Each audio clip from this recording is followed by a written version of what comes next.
El pueblo venezolano, a la espera de que la comunidad internacional se pronuncie sobre los hechos de violencia presentados la última semana. Existen países que ya han emitido un pronunciamiento a favor de los derechos humanos y que dicen que están alerta a lo que pueda suceder en el país sudamericano. Otros apoyando a Maduro y rechazando la violencia que según ellos viene de la oposición. Y otros que no han emitido una posición al respecto. Veamos cómo han sido las reacciones en el continente americano. Vamos a empezar en Estados Unidos. Desde Estados Unidos se pronunciaron a través del Departamento de Estado. La nación norteamericana le pidió a Venezuela que se respeten los derechos humanos. Esperamos que todas las partes eviten la violencia y resuelvan sus diferencias a través del diálogo. Pedimos al gobierno de Venezuela que respete los derechos humanos de su pueblo, junto con la ley especial que autoriza a Maduro a gobernar por decreto durante un año.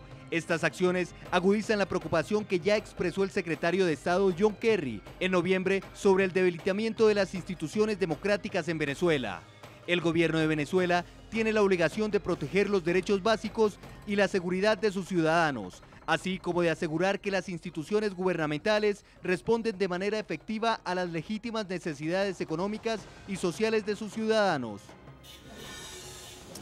Vamos hasta Ecuador, donde condenó los actos de violencia en Venezuela el gobierno ecuatoriano y se solidarizó con su pueblo y con el gobierno de Nicolás Maduro. Esto fue lo que dijeron. Hacemos votos por el pronto restablecimiento de la paz social en el hermano país y porque prime el respeto al gobierno y a las instituciones legítimamente constituidas. Asimismo, el gobierno de Ecuador se solidariza con el gobierno de la República Bolivariana de Venezuela y expresa su total apoyo al presidente Nicolás Maduro frente a estos hechos de violencia organizados por la oposición.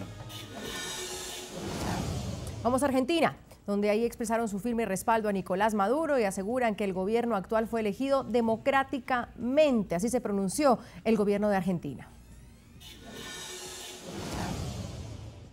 Ante los recientes sucesos en la República Bolivariana de Venezuela, el gobierno argentino reitera su firme respaldo al gobierno constitucional elegido por los ciudadanos de dicho país y alerta sobre los evidentes intentos de desestabilización que enfrenta el orden institucional en el país hermano. Vamos hasta Panamá, donde manifestó a través de su canciller Francisco Álvarez de Soto su preocupación por la situación en Venezuela, que según el diplomático es seguida con cautela. Ciertamente, cuando se escucha de violencia y sobre todo de pérdida de vidas humanas, como entendemos que se ha dado por las razones que fuera en un país hermano como Venezuela, nos preocupa.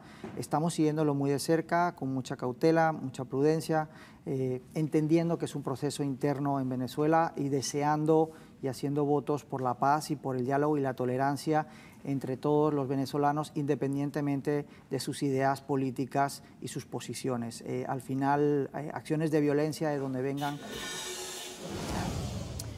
Vamos a debatir este tema y más adelante vamos a seguir reseñando las diferentes reacciones que se han dado en América Latina y de organismos internacionales frente a los sucesos de violencia en Venezuela. Saludo desde nuestros estudios en Quito, Ecuador, a Mauricio Gándara, ex embajador de Ecuador en Inglaterra, ex ministro de Gobierno de Ecuador. Desde Managua, en Nicaragua, está con nosotros Francisco Aguirre, ex canciller de Nicaragua, ex embajador de Nicaragua en Washington. Y desde Montevideo, Uruguay, también saludo a Eduardo Loriel, senador por el Frente Amplio, secretario general del Partido Comunista de Uruguay. Señores, un gusto tenerlos. Gracias por participar aquí en el programa. Ex embajador Gándara, como siempre, un gusto tenerlo desde Quito. Vemos que sin duda hay división en las posiciones de varios gobiernos de América Latina y de organismos internacionales que aún guardan silencio.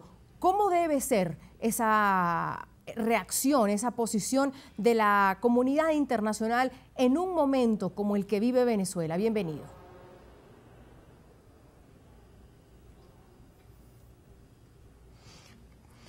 La primera reacción debería ser pues la de llamar a una conciliación, a un entendimiento, pero no se ha procedido así ante hechos tan evidentes de que se está faltando a los derechos humanos y a la libertad de expresión.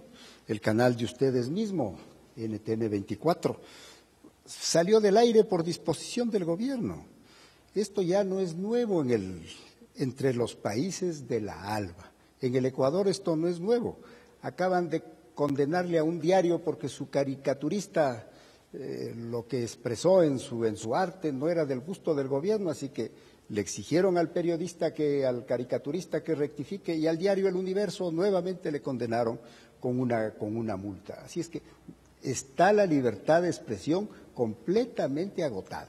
Y como todos son miembros de los que están actuando de esta manera, de esta organización del ALBA fundada por Fidel Castro y por el coronel Chávez, como todos están en la misma onda, como dicen hoy en día los chicos, pues entre ellos se solidarizan en estas cosas, así es que nada es nuevo, se está procediendo entonces por cálculo político en unos casos y en otros por cálculo económico de los que están tibios, porque como Venezuela todo importa, casi nada exporta aparte del petróleo, todos están interesados en venderle todo lo que pueden a Venezuela, porque Venezuela ya dejó de ser un país con una economía variada y solo exporta petróleo. Senador Loriel, gracias por acompañarnos por el Frente Amplio desde Uruguay. Un poco entonces lo que dice el señor Gándara es que hay una solidaridad de cuerpo de ciertos países en América Latina que han llamado a apoyar al gobierno de Nicolás Maduro. ¿Es esa solidaridad de cuerpo dañina para esos mismos países que están legitimando quizás una violencia en Venezuela que se está dando en estos momentos?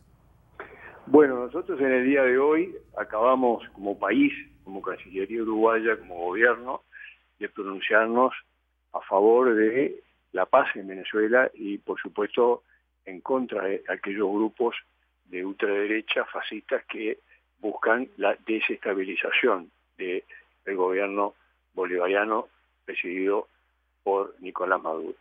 Es indudable que ya había habido pronunciamiento de las fuerzas políticas, en particular de nuestro Partido Comunista de Uruguay, al respecto, que llevamos la solidaridad de nuestra América, la de Martí, la de Bolívar, la de Artigas y la de tantos y tantos héroes latinoamericanos en la sangre, en los genes, y no tenemos vacilaciones ni dudas cuando aparecen estas provocaciones que tienen detrás, por supuesto, al común enemigo de todos nuestros pueblos, al común enemigo de la revolución continental que es Estados Unidos, y sus aliados locales, que en este caso, evidentemente, han tratado de generar una situación de inestabilidad y que han recibido de parte de la mayoría de los países de América Latina.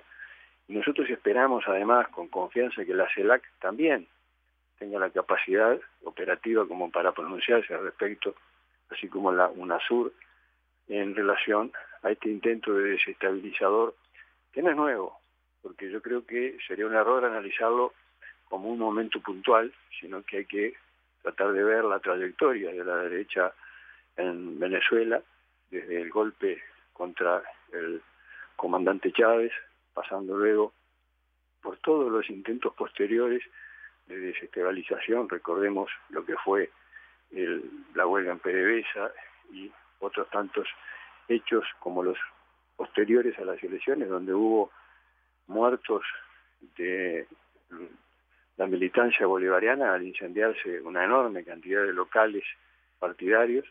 Esto no es nuevo y sin embargo la derecha aquí en nuestro país y también en América Latina quiere presentar, diríamos, a los fascistas como víctimas de un gobierno dictatorial, cuando en realidad en Venezuela se están, diríamos, vigentes absolutamente todas las libertades, y esta manifestación, que era una manifestación armada, que era una manifestación provocativa. Y clausurar un canal de televisión, los muertos en las calles, que el presidente Maduro diga que quien tiene que ir a marchar necesita de un permiso, cuando se supone que eso está en la Constitución, la libre expresión. ¿Eso garantiza que en Venezuela, como usted dice, están garantizadas, disculpe la redundancia, todas las libertades? Nosotros entendemos que están garantizadas hasta por demás, porque es el país que ha batido todos los récords en materias electorales. Se habla de que en Venezuela, diríamos, asiste una dictadura. Es muy común que las derechas en Latinoamericana hayan establecido ese elemento de tipo propagandístico, y lo quieran transmitir como una verdad.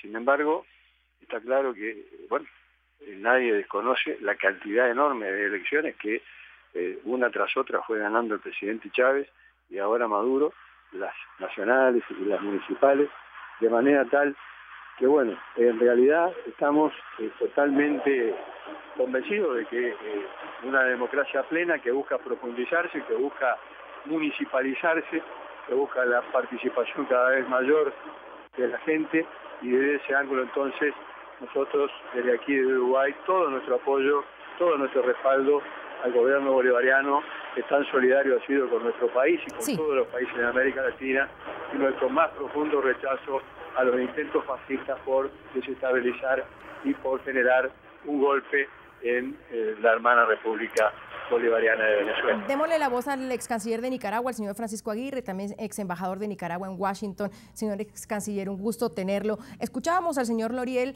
diciendo que hay que reunir a la UNASUR, a la CELAC, para ponerle atención a la desestabilización que quiere ocasionar un fragmento fascista, dice así el señor Loriel, en Venezuela. Pero hay otros que dicen que el momento actual que vive Venezuela es como para llamar a la OEA más bien, a invocar a la cláusula democrática, llamar a la UNASUR y Mercosur, porque esto dejó de ser un asunto interno de Venezuela y que es un tema que afecta a toda América Latina. Bueno, Andrea, un placer estar contigo. En primer lugar, quiero informarte que yo obviamente estoy en la altura de la llanura, ya no soy canciller de Nicaragua. Sí sé que nuestro gobierno se pronunció a favor del presidente Maduro, pero eso es de esperarse porque, como dijo uno de tus invitados, hay una solidaridad de los gobiernos ALBA para con Venezuela por razones obvias. ¿Qué es lo que yo percibo? Yo percibo que Venezuela está viviendo una profunda crisis socioeconómica, está viviendo una pesadilla. El país de Venezuela tiene la inflación más elevada del mundo, un estancamiento económico, inseguridad ciudadana, que es una de las cosas que están pidiendo los opositores que salieron a las calles, desabastecimiento de productos básicos. En fin, el país que debería ser el más rico de Latinoamérica por tener la reserva de petróleo más grande del mundo está colapsando. Yo creo que este malestar socioeconómico es lo que produce las marchas que se dieron en Caracas y en otras ciudades de ese país. Yo lo que lamento como latinoamericano, como hermano del pueblo de Venezuela y de todos los pueblos latinoamericanos, es que estas manifestaciones no hayan sido pacíficos, que hayan arrojado un saldo de muertos de 3, hasta donde entiendo yo, y de más de 60 heridos. Vi yo en los canales de televisión a miembros del ejército o a fuerzas paramilitares venezolanas disparando con pistolas. No vi eso ocurriendo entre los que estaban ejerciendo su derecho constitucional a manifestarse. También veo que una parte de la oposición venezolana, me refiero a Enrique Capriles, que fue el candidato de la Mesa Unida Democrática, pronunciándose a favor de un diálogo interno, que yo creo que la posición madura en una situación como esta, y en la medida que hay que involucrar a foros internacionales, yo creo que lo más indicado son, como dijiste vos, la OEA y otros foros en donde ha habido una vasta experiencia con este tipo de situación. Pero yo en lo personal hago un llamado a todo el pueblo y al gobierno venezolano de que haya un diálogo, que desistan el uno y el otro, si es que están los dos en ese plan. Ahora, los intercambios de violencia. Ahora, eso no lleva nada a nadie. Señor Gándara, y yo insisto en mi pregunta también para usted, o sea, hay que invocar en estos momentos la cláusula democrática. José Miguel Insulza ya se pronunció, si me ayuda la producción mientras buscamos el full donde se pronuncia José Miguel Insulza referente a lo que pasa en Venezuela. La OEA ahorita tiene ese poder o ese liderazgo más bien como para reunir a los países en estos momentos e invocar la cláusula democrática. Quiero decirte que yo firmé esa cláusula o esa carta democrática. Yo soy muy escéptico en eso. Sí. Porque si se reúne la OEA, va a ocurrir lo mismo que ustedes están constatando en estos momentos, países que se pronuncian en un sentido de respaldo al gobierno de Venezuela y otros que están protestando por los derechos humanos, porque no haya represión y porque haya libertad de expresión. Así, por supuesto que tiene que reunirse la OEA, debería reunirse la OEA, porque al menos al sentirse el gobierno de Venezuela observado por la comunidad internacional, que todos están atentos a lo que resuelve, puede ayudar a mitigar la situación de violencia. Pero esto es mucho más hondo. Es que en todos los países del ALBA se está terminando con la democracia, con la división de poderes. Así como el señor Maduro y antes el coronel Chávez pueden gobernar por decreto, que el propio Congreso renuncie a su facultad de dictar leyes y le permitan al presidente él dar las leyes por decreto.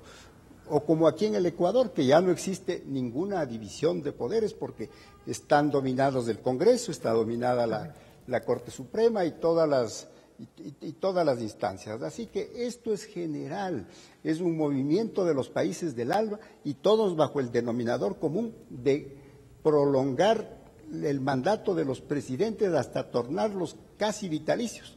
Si en Nicaragua hubo un Somoza, ahora le han autorizado al señor, que lo cual era condenable, ahora al señor actual presidente, al comandante Ortega, le permiten que siga y siga de presidente con o sin leyes a favor. Así que esto es un asunto de fondo que no va a terminar aquí.